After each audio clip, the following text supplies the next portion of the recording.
Assalamualaikum and a very good day everyone. In today's episode of EduTalk, we'll be discussing about a topic that is very common in the educational world, which is COVID-19 in education system.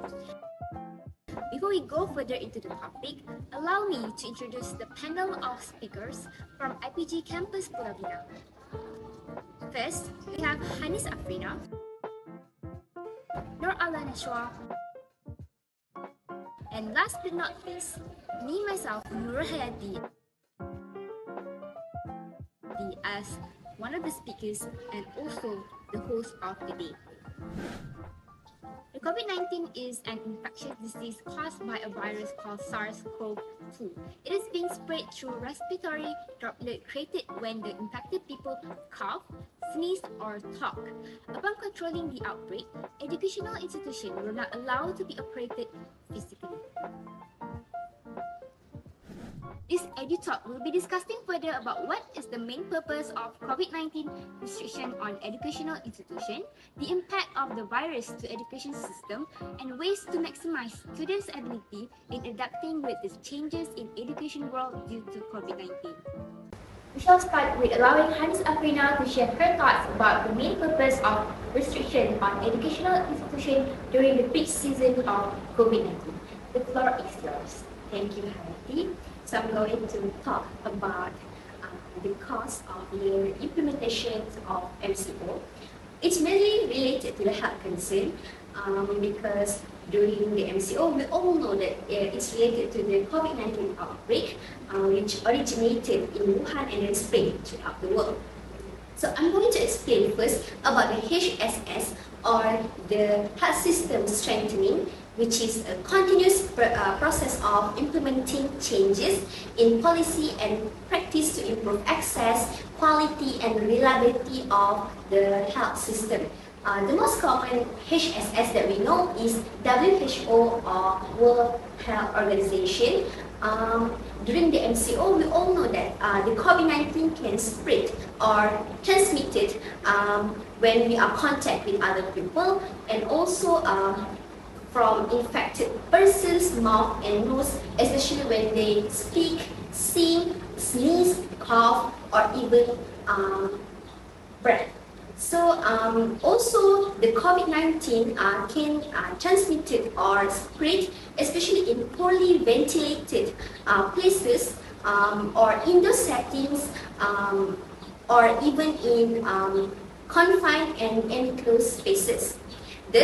That's the reason why MCO is being implemented, to make sure that the government can restrict the pupil activities from being close to each other, because if MCO didn't be implement, it's very hard to actually control the abundance of pupil at the same time. And that's why we want to restrict them, which they can rest or maybe be in their own places or home during the COVID-19 outbreak, to make sure that we reduce the risk of getting the COVID-19 for the public and also the community.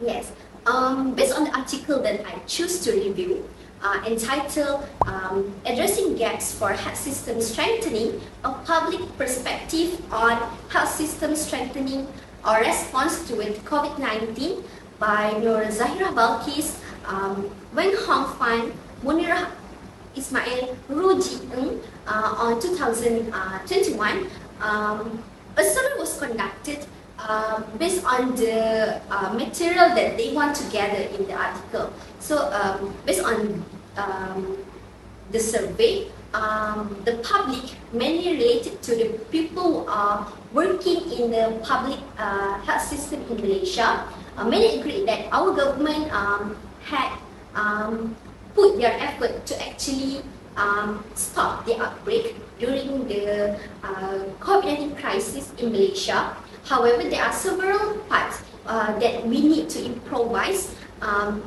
to make sure that we are prepared for another crisis in the future. It's related to the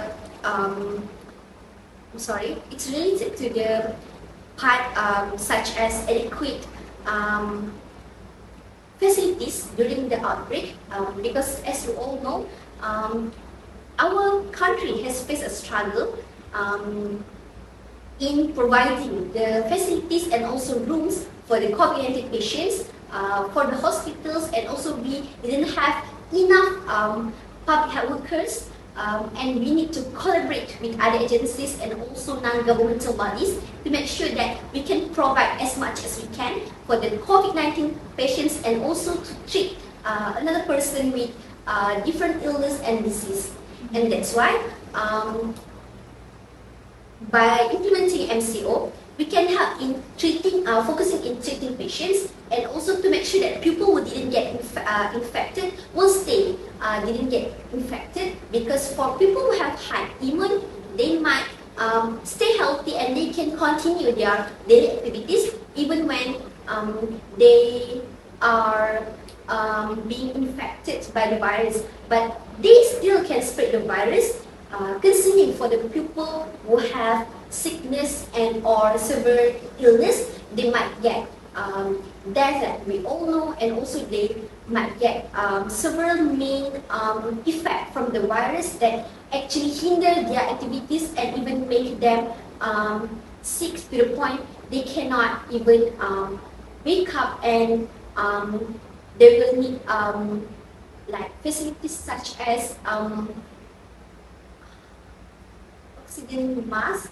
I'm not sure about the scientific terms for the facility, I'm sorry, but they will need that they have to be treated in the isolation wards and also in the ICU. And that's why the cost of implementation of MCO, and we can see the reason behind why all the countries over the world implement the MCO to make sure that we can stop the outbreak at that time. Thank you very much for the explanation just now. Now, the audience are well aware of the root cause of the restriction. Now, let's think together. Have you ever thought about what will the closing of schools, university, and other educational institutions has brought out many impacts to society? Based on an article I read online, titled on Effects of COVID-19 Pandemic on K-12 Education, there are a few impacts that are being focused on. In the recent article I read, it focuses on three main stakeholders. The first one is the teacher, student, and also parents. So let's allow me to explain further about the teacher part. Most teachers, especially senior teachers, they are struggling to switch from physical learning environment to the online version because they are not well trained to use online platforms such as Zoom and Google Meet. Okay?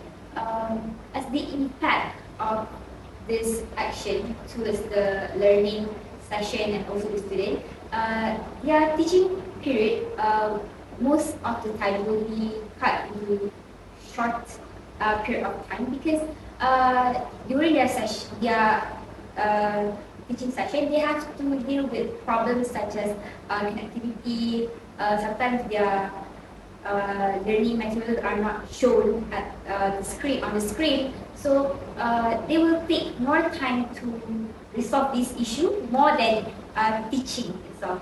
So I think because of this lack of exposure from the government towards the teachers, actually gives like a really bad impact towards the student and also burden the teachers even more. Okay, let's move on to the second stakeholder based on the article, which is the student. So not every student afford to have their own gadget. Sometimes they have to share it with their siblings, and if their classes crash together, either one have to give up and let the other sibling use it. For example, most of the time it happens to the older siblings, based on the article. And due to that factor, they will lag behind compared to their other classmates. And the environment at home, it is very inconducive for students to really focus at home, because there are few external influence such as the siblings, parents, and also their house spaces. Sometimes when for students who live in the apartment, the area is very small for them to write, to interact with their siblings, and also focusing on the learning session. And it also gives like impact to their mental health, because they have to juggle between their education activities and also their housework. Sometimes parents also tend to not feel refuse to feel to let their kids or their children to focus on their classes, because sometimes they ask you to do the house chores even during your class period, and students will tend to feel stressed because they cannot focus and they are dealing with a lot of things at home. And for parents, the last stakeholder in the article, parents are struggling to provide their children with appropriate gadgets or to give access to internet. For example, they have to work harder to provide the internet, the Wi-Fi, for example, and this will make the whole household feel pressure, because not everyone afford to do so, and parents and adults also lost their job during COVID-19. So I think these three stakeholders are the most impacted one due to COVID-19.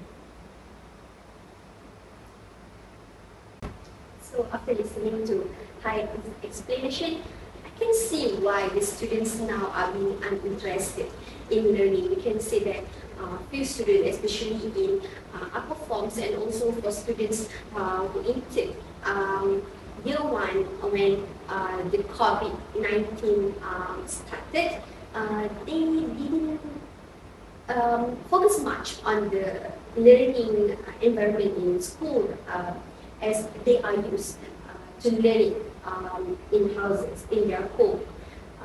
And also we can see that it affected these students mentally, and also including the teachers, because on how the struggles for them to make sure they can achieve, for the teachers, maybe for the students, to the transmission of knowledge can be processed, and also for the students to achieve the knowledge from their teachers. So the process, they feel like it's a struggle for them, especially to adapt to the sudden change, and also to the new environment to learn, and that's why few students are now being uninterested in it. I can see that. So you are saying that lots of students these days are interested much in face-to-face learning? No, what I mean is for students who enter schools, or maybe primary schools, or maybe high schools when the COVID-19 started. So they didn't know the previous learning environment in schools. They are used to learning in their home, and that's why when they enter school after the MCO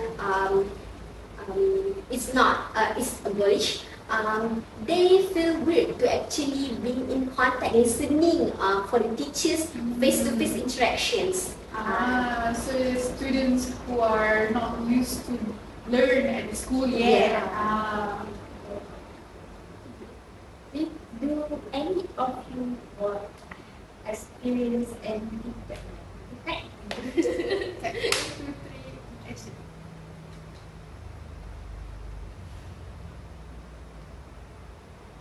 Do any of you experience anything regarding the impact of COVID-19 during your schooling period? Let NASHWA explain. Alright, then I'll go first.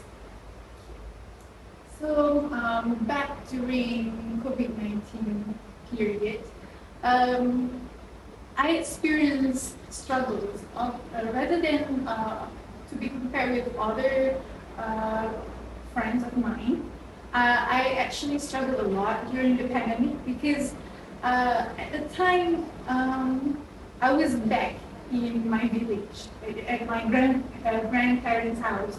So my grandparents' house is located in a rural area. So the internet connectivity, as what HAYATI has mentioned earlier, it was the connectivity, the internet connectivity is very slow, and the signal strength is very weak too.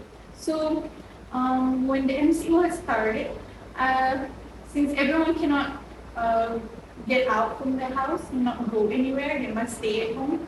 So my online learning environment and experience was a terrible one. It was a bad one because I couldn't find any internet connection to join online classroom like Google Meet. So just like what HAYATI said, some students are left out in the study back then. So, and I was one of them. So I think overall, it was a moment to actually, I can tell my grandchildren's students. How about you, HAYATI?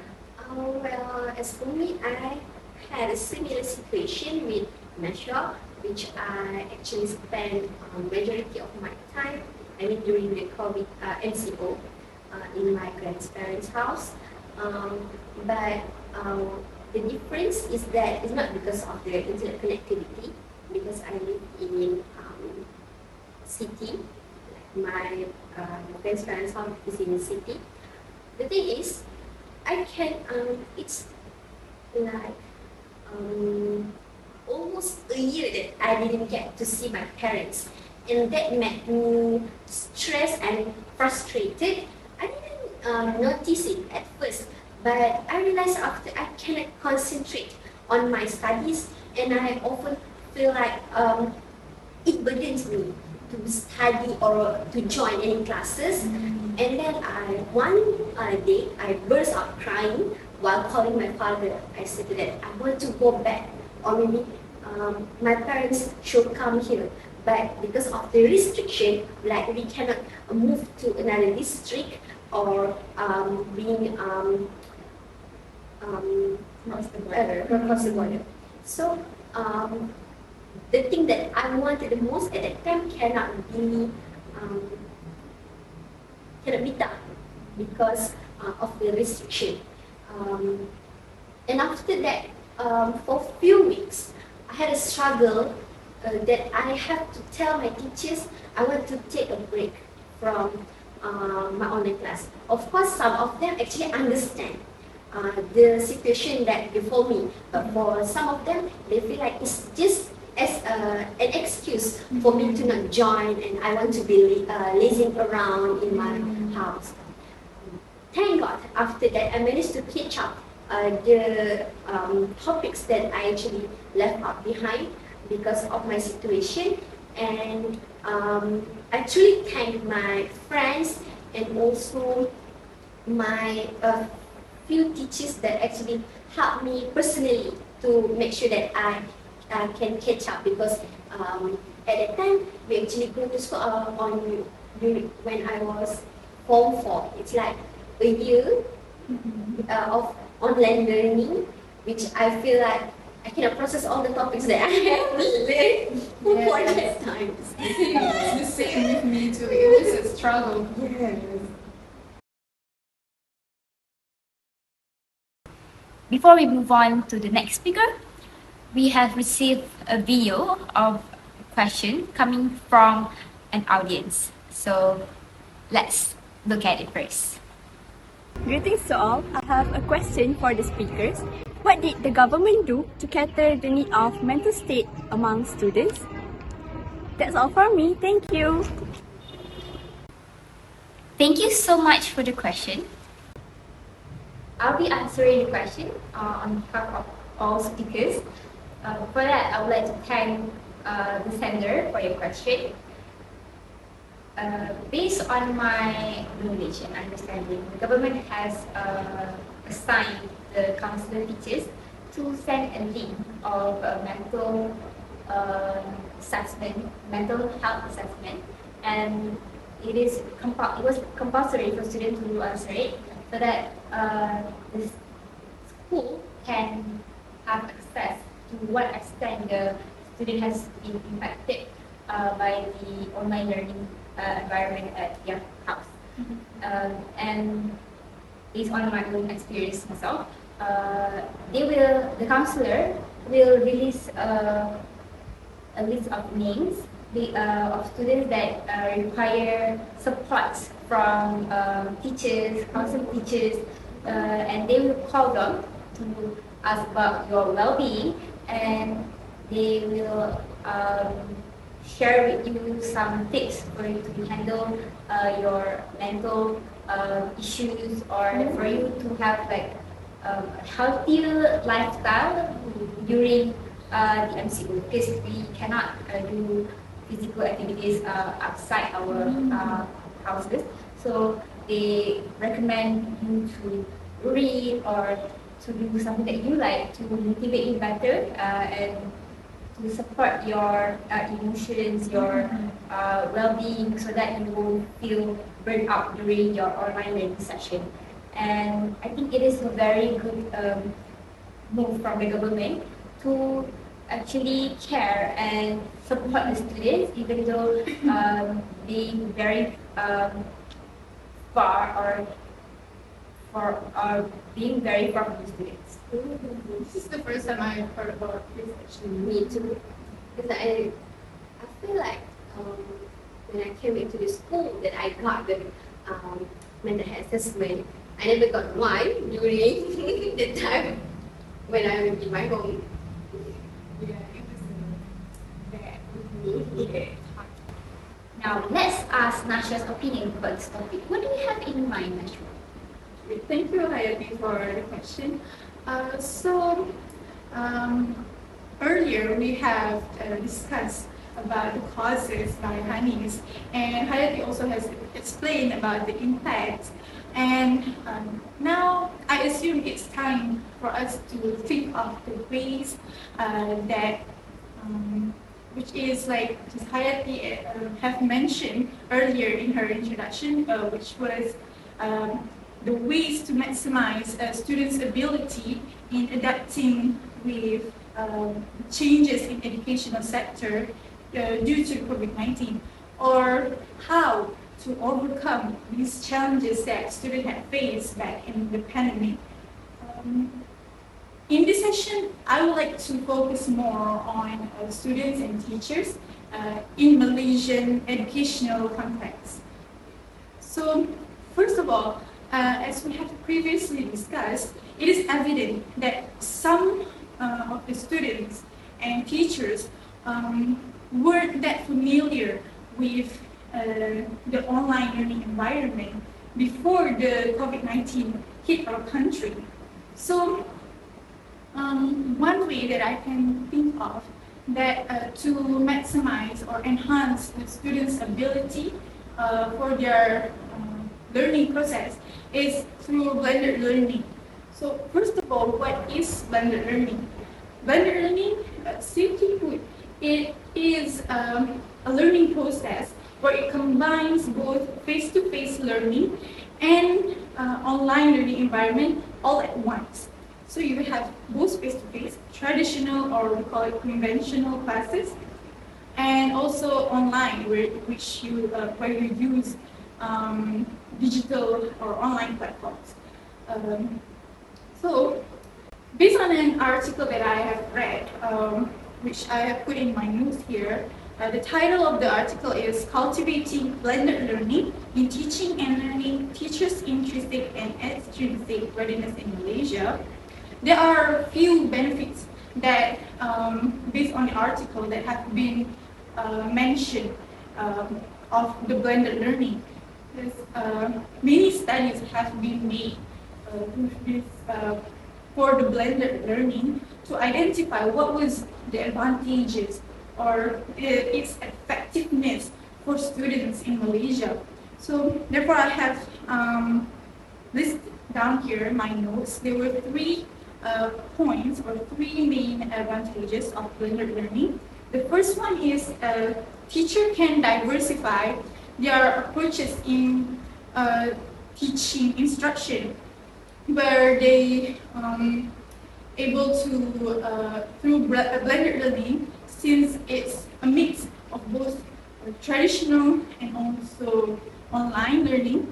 So teachers can explore on how to make their teaching, the way they transmit the knowledge creatively or in their own way.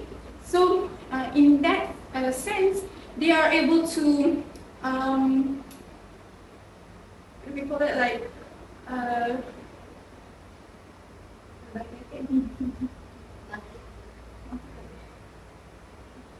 they can create lots of teaching styles for that is suitable for their students. And as for the second one, it is blended learning also can increase flexibility features in students' learning process. For example, why it makes the learning process flexible is because of 3 reasons. First of all is because the learning can occur anywhere and at any time, based on as long as there are IT facilities that is available at the time. This is based on Martin et al. 2015. The second one is it also able to increase their learning knowledge and gaining lots of skills based from Beckman and Scatter 2015. Because in blended learning itself, we are able to use lots of digital platforms, correct? And we've been introduced to new applications, right? Like Canva, and even creating lots of videos like YouTube videos or TikToks. So there's lots of ways to actually learn and gain new knowledge. And the third one was to increase, it can increase motivation levels. As for this one, do you agree with this reason? As for me, I partially agree because based on my experience, I know that we students are different. Each one of us is different. Some may prefer to have online learning, and some may are more comfortable with conventional classes. So these are differences that we have.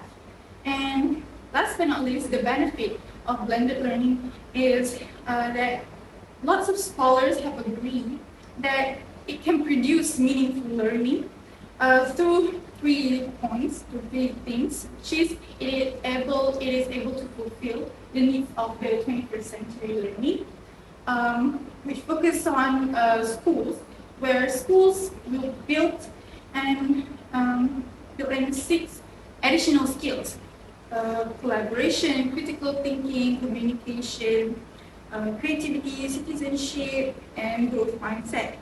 And besides that, it's also allow continuous learning, as learning not only stop in classes, it can also happen outside of the classes. So this is one thing that we can take note of. And last but not least is the its cost effectiveness.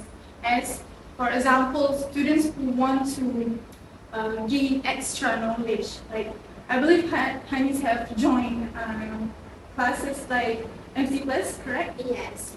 Yes. So the whole every students in across Malaysia can join its classes too, without having to be able, without having to actually attend or be there. They can just watch it through the gadgets. Yes, through the gadgets.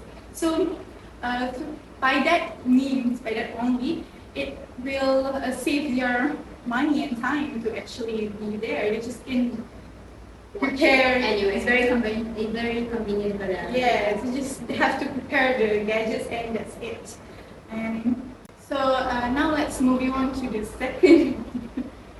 second point of mine for how to maximize their ability. In my opinion, I think the government should also take part into this, because they play a major role, especially Ministry of Education, in order to make sure that our students, the future of our future generations, have a better future ahead of them due to the competitiveness these days. So one thing that I think the government should do is to provide accessibility, for example, the internet connection, especially for students who live in deep rural areas. This is to close the educational gap that we have, especially during the COVID-19. I believe lots of students, especially in rural areas, have struggled to catch up with the other students who live in the urban areas. So how can the government provide accessibility to these students? First of all, is by expanding the infrastructure,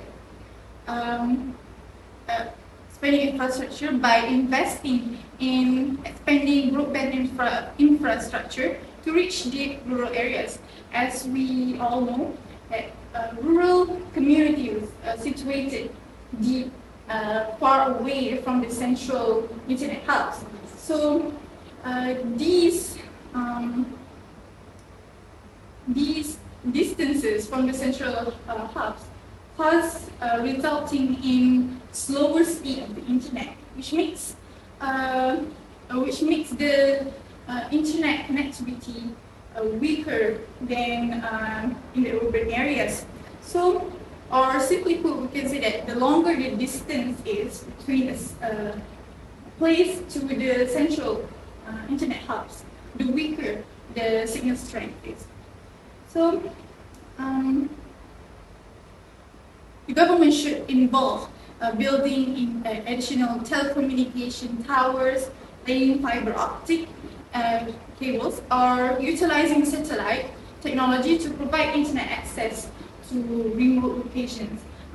Which I know this approach requires us a lot of money, obviously, for the investment. But just think of the future. I think in the end, it is worth it that we invest this money. The government can start slowly, but surely this step, they can start slowly to apply this method or approach in selected area first, and then they can build it up in other parts. As for the money, there are some suggestions that I can think may help them and to make this approach successful.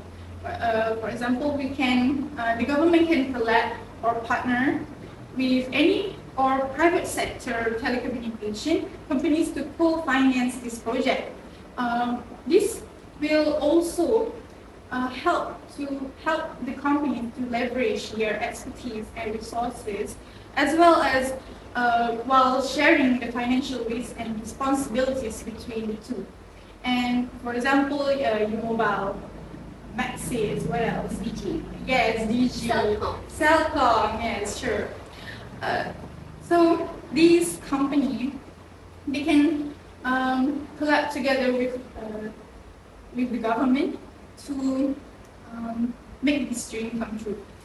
And the second one is the government can also establish technology funds or endowments that are dedicated to financing this project by allocating funds from the national budget or private sector donations, crowdfunding, and many more. And last but not least is the government can also establish community internet centers in the rural areas where residents can have the direct access to the usage of these digital platforms and all. And these centers could also be set up in schools, community centers, and public libraries, for example. And last but not least, my final point is to overcome these challenges. Teachers training should focus on technological approach or train teachers, just like what HAYATI has mentioned, that teachers, especially senior teachers, they have a struggle to familiarize with the advancement of the technology, correct? Yes. So, based on another article that I've read, from what I got from it is, despite the confidence of these teachers on the ability of ICT, that the ICT can help to enhance their students' success in education, yet the practices among teachers had a very low usage. So, especially back before the COVID-19. So it showed that there were signs or reason behind these factors, maybe due to their own laziness, ignorance, or lack of digital or internet accessibility. And to relate with my first point, I think teachers should be a master of blended learning. What I mean by being master in blended learning is that they know how to cultivate blended learning while adapting to challenges ahead of them. For example, like the differences of the language barrier and etc. Teachers are able to implement suitable teaching strategies for the students, assess the effectiveness of each phase and design of the blended learning itself among their students, and make improvements by replanning the approach that they had made through the blended learning, replan through its weaknesses or the flaws that they found as they start to apply the blended learning itself. These are the processes that teachers can take on how to use blended learning and how to improve their students' learning process in the classes. So, in short, my point is that the government, teachers, and students all need to be mentally and physically ready to utilize and upgrade themselves along with the innovation as best as they can for the future generations who perhaps or maybe are actually better in this matter than us. That's all from me. Thank you, NASHWA. Going to give my thoughts after listening to NASHWA's explanation. I agree with that NASHWA actually shows that the effects of online learning is not all of them are not bad. There are some good side of online learning, such as we get to enhance our digital literacy and how we can learn to utilize the digitalization to help us in education. And also, I love the way that for the good effects, she gives ways to strengthening them, and for the struggles and also the challenges, she gives ways to overcome. And you can see that the effects of online learning, both of them, we can provide the solutions, but it's based on the individual itself if they want to follow the solutions or not. Thank you so much for your thoughts just now. Now we are open for any question coming from the floor.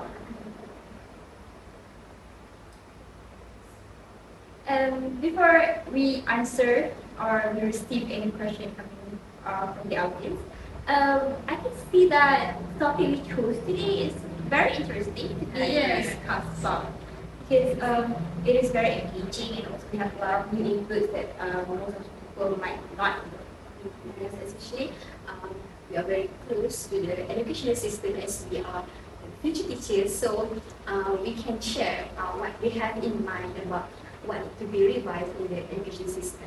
Yes, besides that, COVID-19 pandemic or the phenomenon itself is also closely related to us, since we are the students that actually facing the pandemic itself. So that's what makes this topic very interesting.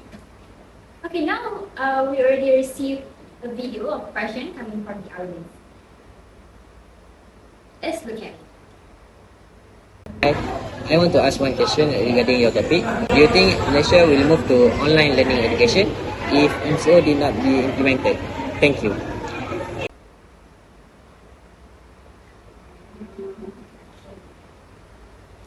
Thank you for the question. So I think this will be my part of answering the questions from the audience.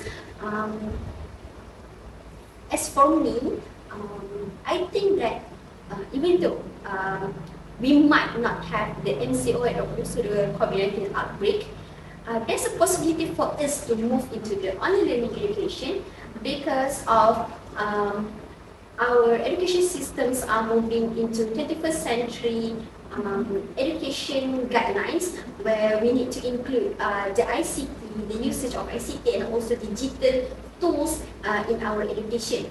And even before the COVID-19 and also the MCO, there are few lecturers and also the teachers has actually used the apps such as Zoom and Google Meet, but it's not as popular as now. Like, it's not as frequent like right now. Maybe it might not seem normal at that time. So if you were asking about the possibility, I think yes, I do agree with that. Yeah, same goes with me.